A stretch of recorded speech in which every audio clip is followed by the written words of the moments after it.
কিছু কিছু ছেলেদের ভালোবাসা একটু অদ্ভুত, জানেন? মুখ ফুটে হয়তো সবসময় বলবে না ভালোবাসি, কোনোভাবেই জানতে দেবে না যে আপনাকে ছাড়া তার চলবে না। কষ্ট পেলে হয়তো চোখের কোণে জল থই থই করবে না, হয়তো আপনার সাথে রোজ একটি করে ছবি পোস্ট করবে না, লোক সমাজে গদগদ হয়ে হয়তো এটা জানাবে না যে আপনার সাথে সে কতটা সম্পূর্ণ, কতটা ভালোবাসে তা হয়তো এক্সপ্রেসও করতে পারবে না ঠিকঠাক। তবু আপনাকে ভালোবেসে ফেললে সে আপনার জন্য করে ফেলতে পারে যা কিছু নিজের জন্যও করেনি কোনোদিন। আপনার পৌঁছতে দেরি হলে ঘন্টার পর ঘন্টা ঠাঁই দাঁড়িয়ে অপেক্ষা করবে। বাকিদের কাছে খুব ম্যানলি হলেও আপনার কাছে ক্যাবলাকান্তই হয়ে যাবে। আপনার বিপদ বুঝলে আপনাকে সরিয়ে নিজেকে এগিয়ে দেবে সামনে।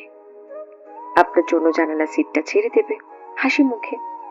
রাতে দেরি হয়ে গেলে আপনাকে বাড়ি অবধি ছেড়ে দিয়ে তারপর নিজে বাড়ি ফিরবে আরো মাঝরাতে। প্রয়োজনে গোটা পৃথিবীর বিপক্ষে গিয়েও আপনার হাতটা শক্ত করে ধরে রাখবে। নিজেকে 2 নম্বরে রেখে আপনাকে দেবে 1 নম্বরের আসন। হিসেব করবে না, লজিক বুঝবে না, স্বার্থ খুঁজবে না। লোকে বলে ছেলেরা নাকি ভালোবাসতে জানে না। আসলে ছেলেরা কতটুকু ভালোবাসে সেটা হয়তো বলতে জানে না, বুঝে নিতে হয়।